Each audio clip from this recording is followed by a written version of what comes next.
Thrillers जो होते हैं या फिर रियल लाइफ इंसिडेंट पे बेस्ड फिल्म्स होती हैं जो कि ऑडियंस को एज ऑफ द सीट रखती हैं, हमें बहुत पसंद आती हैं। और आज पंजाब केसरी नवोदय टाइम्स में हमारे जो खास मेहमान हैं वो ऐसे फिल्म मेकर हैं जिन्होंने इस जॉनर में महारत हासिल की है। इनकी इस जॉनर की हमने हर फिल्म को बहुत ज्यादा सराहा है और ऑफ लेट जियो सिनेमा पे इनकी latest film one Friday night I है। मैंने देखी है, आई एम श्योर आपने देखी है तो आपको डेफिनेटली पसंद आई। नहीं देखी, मेरी रिकमेंडेशन पे जरूर देखिएगा, you will definitely love the thrill of the film. बात कर रही हूँ मनीष गुप्ता की, जिनसे हम ऑफ कोर्स ढेर सारी बातें करेंगे, बट सबसे पहले Manish, a warm welcome to you on our platform. Thank you. Namaste and hello and good morning. Yes, and thank you for making such amazing films, क्योंकि मेरे को तो पर्सनली थ्रिलर मेरा one of the favourite genres है, क्योंकि मुझे ना as an audience बड़ा इन्वॉल्व रखता है कहानी में, कि मैं भी अपने आप को बड़ा स्मार्ट समझ के आई कीप गेसिंग कि ऐसा होगा, नहीं नहीं ऐसा होगा। So thank you for that. Yeah. My pleasure. मुझे भी बहुत मजा आता है सस्पेंस मूवीज लिखने में और डायरेक्ट करने में। And तो to let's keep talk the about audience guessing. One Friday night की पहले बात करते हैं। मुझे बताइए किस तरह का रिस्पॉन्स आ रहा है। हाँ, रिस्पॉन्स बहुत अच्छा आ रहा है। जियो सिनेमा पे ये फिल्म बहुत चल रही है। मेरे ख्याल से अप्रोक्सीमेटली 8.5 मिलियन व्यूज ऑलरेडी मिल चुके हैं एंड सून 10 मिलियन व्यूज हो जाएंगे। तो फिल्म बहुत अप्रिशिएट की जा रही है। तो the response is very good. सबको रवीना टंडन की एक्टिंग और विदित चितालिया जो नई एक्ट्रेस है, इन दोनों की एक्टिंग काफी पसंद आ रही है पब्लिक को। जो द सिनेमाटोग्राफी जिस तरह से शूट की है फिल्म, बारिश के सीजन में शूट की है। वो एक आइसोलेटेड विला है, पहाड़ के ऊपर जो लेक के बीच में है, और बारिश है, नेचुरल रेन में। मैंने काफी सीन्स नेचुरल रेन में शूट किए हैं। मैंने जुलाई अगस्त के मंथ्स में शूट किया था, जब असली मानसून, एकदम हैवी मानसून होता है। तो वो सब लोगों को फिल्म का विजुअल टेक्सचर बहुत पसंद आ रहा है। उनको उसका फिल्म के एटमॉस्फेरिक्स बहुत पसंद आ रहे हैं। फिल्म की कहानी बहुत पसंद आ रही है उनको। ट्विस्ट, लास्ट में जो ट्विस्ट आता है, पसंद आ रहा है। तो अच्छा रिस्पांस मिल रहा है। I am quite happy. अच्छा, आपकी पास्ट जो फिल्म्स रही हैं वो रियल लाइफ इंसिडेंट्स पे बेस्ड रही हैं, तो उनमें ऑथेंटिसिटी का जो लेवल है वो जाहिर सी बात है कि काफी हमें ज्यादा देखने के लिए मिलता है, this being a more fictitious story. लेकिन इसमें भी जो सिनेमेटोग्राफी है या जहां पर आपने जिस तरह से लोकेशंस में शूट किया है, तो वो काफी ऑथेंटिक रखे हैं आपने। या ये फिक्टिशियस कहानी है। ये इसकी स्टोरी जरूर फिक्टिशियस है, लेकिन फिर भी the film is based in reality. यानी हमारे समाज में जो कुछ हो रहा है, मैंने वही दिखाया है फिल्म में। मैंने कोई फैंटेसी, जैसे बॉलीवुड फिल्म में ज्यादा करके फैंटेसी एरिया में चले जाते हैं, जो ऐसा रियल लाइफ में होता नहीं है वैसा दिखाते हैं। इसमें ऐसा नहीं है, बिल्कुल मेरी किसी भी फिल्म में ऐसा नहीं है। तो वन फ्राइडे नाइट में भी, although it is a fictitious story, ये काल्पनिक कहानी है, लेकिन it holds a mirror to our society. हमारी सोसाइटी में जो हो रहा है, मैंने वही फिल्म में दिखाया है। अभी मैं बताता हूँ, हमारी सोसाइटी में एक बहुत कॉमन फिनोमिनन अभी चालू है, जिसको बोलते हैं होम ब्रेकर। जो लड़कियां होती हैं, तो ये 20-22 साल की लड़कियां होती हैं, लेकिन वो अपने उम्र के बॉयफ्रेंड के रखने की जगह जो उनके ग्रैंडफादर या फादर की उम्र का होता है, ऐसे आदमी के साथ अफेयर करती हैं। तो ये मैंने दिखाया है। तो मैंने ये बहुत क्लियरली दिखाया है। और अभी इसकी वजह से बहुत सारे फैमिलीज ब्रेकअप हुई हैं। फैमिली में डिवोर्स हो गया। जो हस्बैंड ने वाइफ को छोड़ दिया और जवान लड़की के साथ चला गया, उसके बच्चे ऐसे बिखर गए। बच्चे जैसे समझो बिना बाप के हो गए, और वाइफ अकेली रहेगी, सिंगल मदर बन गई वाइफ। ऐसा बहुत हो रहा है हमारी सोसाइटी में, बहुत ज्यादा हो रहा है। तो ये मैंने दिखाया है। तो ऐसा उनको बिल्कुल ही नहीं लगता कि हम कोई कुछ गलत कर रहे हैं। द होम ब्रेकर वुमेन जो है, उनको बिल्कुल ये नहीं लगता कि वो कुछ भी गलत कर रही है। उनको लगता है हम बिल्कुल सही है, क्योंकि उनकी उनकी जस्टिफिकेशन ये होती है कि जो आदमी है वो अपनी मर्जी से हमारे साथ आ रहा है। हम उसके साथ कोई जोर जबरदस्ती नहीं कर रही है, वो मर्जी से हमारे साथ आ रहा है। इसका मतलब ये है कि वो अपनी शादी में खुश नहीं है, इसलिए वो हमारे साथ आ रहा है। तो वो तो ठीक ही है ना। हाँ, तो इनकी जस्टिफिकेशन ये होती है।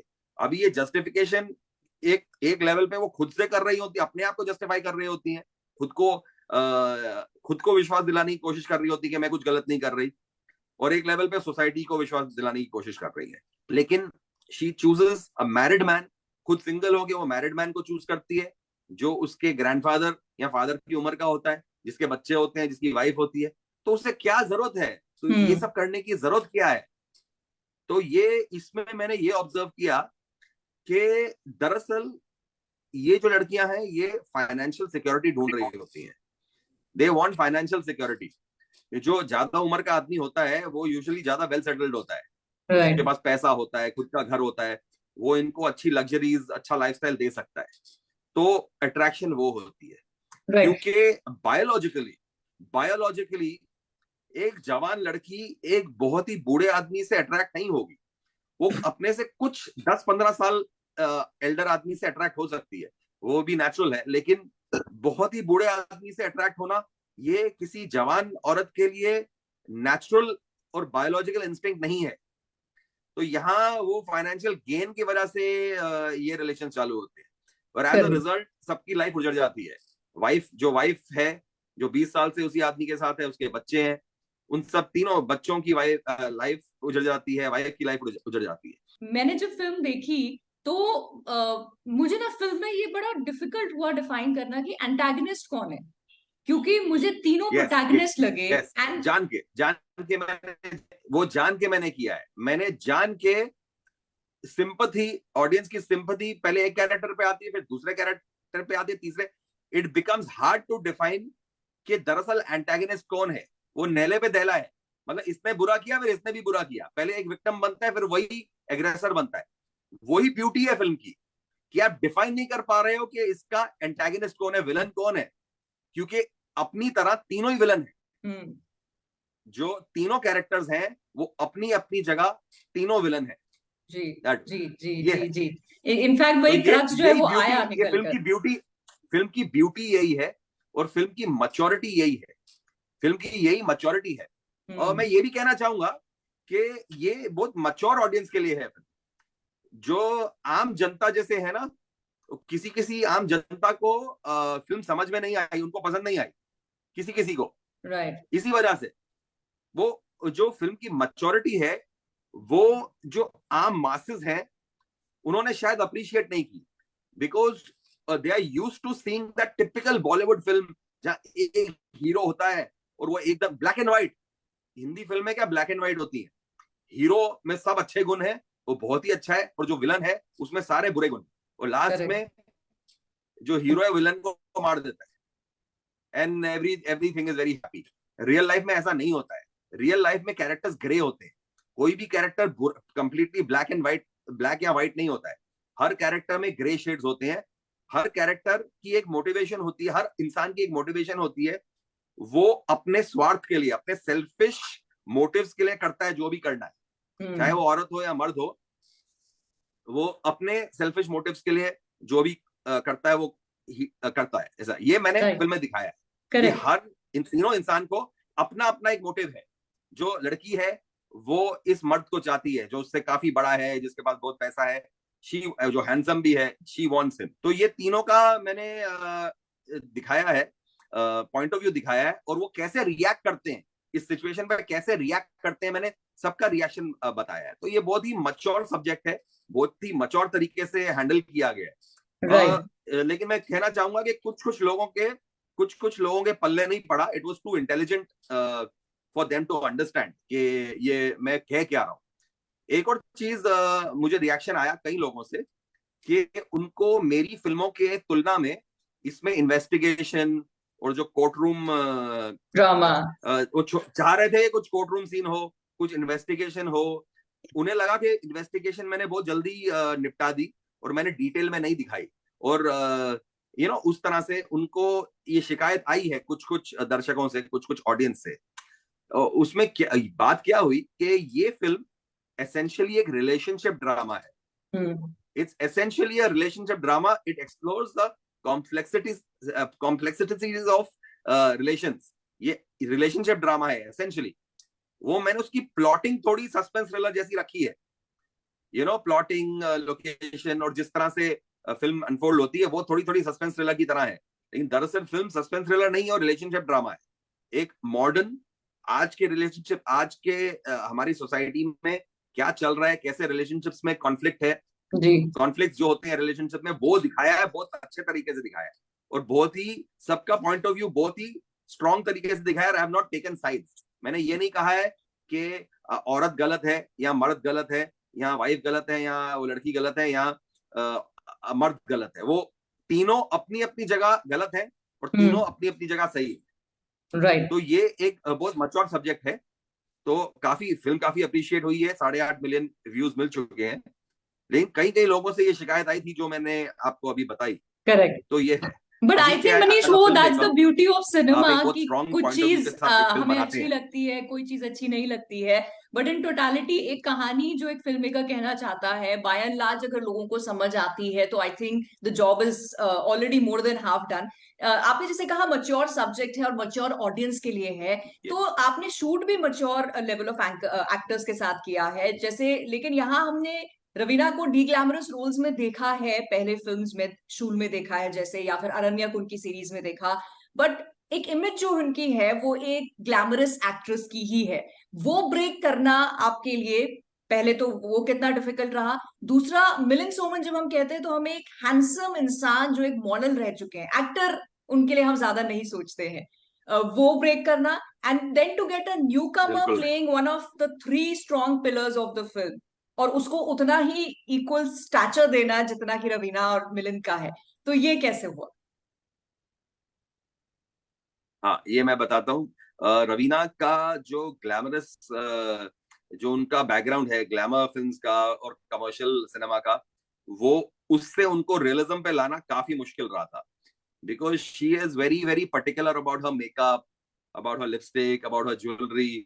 वो अपने लुक को लेके बहुत ज्यादा कॉन्शियस है। क्योंकि अभी है, she is a beautiful woman and she's been a heartthrob and a model, super model and right. वो एक ग्लैमरस एक्ट्रेस रह चुकी हैं जिनके लाखों चाहने वाले हैं, आज भी हैं। तो उनका जो पूरा फोकस था और फोकस हमेशा उनका रहता है, उनका वो लुक्स, अपनी लुक्स पे रहता है, अपने ग्लैमरस लुक्स पे। तो उनको नॉन ग्लैमरस नॉन मेकअप वाला लुक देना बहुत ही मुश्किल रहा मेरे लिए। मैं आपको एक एग्जांपल देता हूं। जब मैंने रियलिज्म के लिए, रियलिज्म कैप्चर करने के लिए मैंने असली हॉस्पिटल में शूट किया है। जब उनका रवीना टंडन का इंट्रोडक्शन सीन है, वो राइट। राइट। असली हॉस्पिटल में शूट हुआ है। असली ऑपरेशन थिएटर, वो असली ऑपरेशन थिएटर है जहां डिलीवरी होती है। वो असली मैटरनिटी होम में हम जाके हमने किया है। जहां डिलीवरी होती है वहां असली मैटरनिटी हॉस्पिटल में असली ऑपरेशन थिएटर में हमने शूट किया है। और वहां जो मिडवाइफ थी, नर्स जो डिलीवरीज करती है, नर्स काफी बड़ी उम्र वाली नर्स, उसको मैंने रखा है वहां in the scene with Raveena, ताकि वो थोड़ा गाइड कर सके कि कैसा किया जाए। फिर मैंने बहुत राइट। सारे गायनेक्स के साथ ये डिस्कस किया था कि ऐसी कॉम्प्लिकेटेड और सर्जिकल टाइप की डिलीवरी कैसे होती है, और जो इंस्ट्रूमेंट्स रखे हैं, रियल इंस्ट्रूमेंट्स रखे हैं, वो सब मैंने इतना रियलिज्म कैप्चर किया उसमें। ठीक है। तो सीन ऐसा है कि एक यंग मदर है जो स्ट्रगल कर रही है बच्चा डिलीवर करने के लिए। उसका पहला पहला डिलीवरी है और कॉम्प्लिकेटेड डिलीवरी है। अब जो रवीना टंडन का कैरेक्टर है, वो एक गायनैक है, बहुत बहुत ही सीनियर गायनैक है, और शी इज अ सर्जन। तो कॉम्प्लिकेटेड डिलीवरीज करती है। ये बहुत डिफिकल्ट ये है, सर्जरी और डिफिकल्ट डिलीवरी है। तो रवीना कर रही है। जब रवीना तैयार होके आई इस सीन के लिए, तो उनके मुंह पे पूरा लाउड मेकअप थोपा हुआ था। Red lipstick, loud red lipstick थी, और इतना बड़ा ब्लू कलर का लाउड झुमका था ऐसा। तो मैंने बोला ये पूरा इनअप्रोप्रिएट है। ये सीन के हिसाब से आपका जो गेटअप है, इट इज कंप्लीटली इनअप्रोप्रिएट। और मैंने उनका पूरा मेकअप उतरवाया, पूरी लिपस्टिक उतरवाई, वो झुमका उतरवाया। तो इसलिए आप देखेंगी वो उनका इंट्रोडक्शन सीन है, वो बिल्कुल ही नो मेकअप लुक है, जो किसी भी फिल्म में, ना अरण्यक में, ना शूल में, ना किसी फिल्म में वैसा लुक आया ही नहीं। वो एकदम रियलिस्टिक, रियलिस्टिक लुक है, नॉन मेकअप लुक है। और ऐसा लगता है कि ये एक असली इंसान है, असली डॉक्टर है। राइट। वो रियलिज्म कैप्चर हुआ है उसमें। नहीं तो, क्योंकि मैं नहीं चाहता हूं जब लोग देखें तो बोले अरे रवीना टंडन है, नहीं, ये एक डॉक्टर लता है। मैं ऐसा चाहता था कि एक रियल कैरेक्टर का लुक आए उनमें, जब वो रिवील होता है उनका कैरेक्टर। तो ये मुझे मिला। लेकिन रवीना टंडन उससे खुश नहीं थी, लुक से खुश नहीं थी, बिल्कुल खुश नहीं थी। ओके। उन्हें लग रहा था कि मैंने उनका चेहरा बिगाड़ दिया। हाँ, क्योंकि शी वॉज नॉट कंफर्टेबल, क्योंकि उन्होंने कभी इतना मेकअप विदाउट मेकअप किया ही नहीं है। किसी भी अरण्यक भी आप देख लो, उसमें भी आप देखेंगी वो कॉप बनी हुई है, लेकिन उनके मुंह पे फिर भी लिपस्टिक है और फिर भी मेकअप है। आप ध्यान से देखिए, हाँ जी। वो थोड़ा it takes away from the realism. हाँ, वो ज्यादा किसी ने ध्यान नहीं दिया क्योंकि वो हिमाचल दिखाया हुआ है, वहां के लोगों के मुंह पे वैसे ही थोड़ी लाली रहती है, तो इसलिए शायद किसी ने इतना नोटिस नहीं किया। लेकिन यहाँ तो हम बॉम्बे दिखा रहे हैं, हम पूना दिखा रहे हैं, तो वो नहीं, इट वुड नॉट सूट। और झुमका तो किसी इतना बड़ा ब्लू कलर का झुमका वो तो हो ही नहीं सकता, ऐसे डेलिकेट डिलीवरी में कहाँ आप इतना सच धज के नहीं जाओगे। तो ये पॉइंट पे उनको बहुत रेजिस्टेंस था, she was resisting a lot. तो ये काफी डिफिकल्ट रहा मेरे लिए उनको हैंडल करना, लेकिन अंत में मैंने वही करवाया जो मैं चाहता था, क्योंकि मैं सोचता हूं कि 30 साल बाद भी ये फिल्म को देखकर मेरे काम को याद किया जाएगा कि इन्होंने अच्छा काम किया है। अभी अभी मैं अगर कोई फिल्म बनाऊं, उसमें मैं एक्टर को खुश करने के लिए अपना काम बिगाड़ दूं, तो वो मेरी लेगेसी पे फर्क पड़ता है, राइट। वो फिल्म को बिगाड़ता है। करेक्ट। तो एज अ डायरेक्टर मैं बिल्कुल ही, I am not a people pleaser. अच्छा, मैं लेगेसी की ये आप चाहता हूं। जैसे मनीष बात कर रहे हैं, आपने जिस तरह की फिल्म्स बनाई हैं, कोर्टरूम ड्रामा है, थ्रिलर है, रियल लाइफ या रियल इंसिडेंट पे बेस्ड है, तो ये एक तो आपका फेवरेट जॉनर है, ये तो अब मतलब पता ही चल चुका है सबको। बट आगे क्या आप दूसरा कोई जॉनर एक्सप्लोर, ऑफ कोर्स इसमें तो आप डेफिनेटली बनाएंगे ही कंटेंट, बट कोई और जॉनर है जो आप एक्सप्लोर करेंगे? हाँ, अगर मेरी पहली फिल्म देखो आप, सरकार, तो वो तो पॉलिटिकल ड्रामा है। उसमें वो ना मर्डर मिस्ट्री है ना सस्पेंस मूवी है, इट्स अ पॉलिटिकल ड्रामा। तो जबकि मेरा एक्सपर्टीज यही सस्पेंस फिल्म में है, but I am also open to exploring other genres as far as the realism is maintained in the film. मुझे what attracts me to cinema is the realism portrayed in the film. जो समाज में हो रहा है आप उस पर एक मिरर देते हो in the form of art. तो that is very important for me. I will stick with that. मैं कभी भी ये रोहित शेट्टी या डेविड धवन जैसी फिल्म मैं कभी नहीं बनाऊंगा, वो तो मैं कभी बना ही नहीं सकता। मेरा माइंड ही उस तरह नहीं चलता। तो I will continue to make realistic cinema with the focus of course on suspense movies.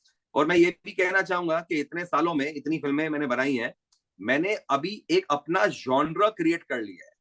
Correct. मैंने अपना एक स्पेशल जॉनर क्रिएट किया है जहां मैं एक रियल इंसिडेंट को लेता हूं और उसको ट्वीक करके मैं एक सस्पेंस फिल्म बना देता हूं। ये मैंने कई बार किया है, so I will continue to do this. Right. So what next after one Friday night? आगे किस चीज पे आप काम कर रहे हैं? हाँ, मेरी अभी नेक्स्ट फिल्म जो है वो एक सस्पेंस फिल्म है, और उससे एक सस्पेंस फिल्म फ्रेंचाइज बनेगा। तो हर साल एक सस्पेंस फिल्म आएगी उसी फ्रेंचाइज के अंडर। तो ये प्लानिंग है। हाँ, ठीक है। तो इंतजार रहेगा ऐसी आपकी और सस्पेंस फिल्म्स का, उस थ्रिल को हम और ज्यादा एंजॉय करेंगे। So Manish, wishing you all the luck आपके जितने भी आप प्रोजेक्ट्स करें, and thank you so much for your time for the interview. Thrillers जो होते हैं या फिर रियल लाइफ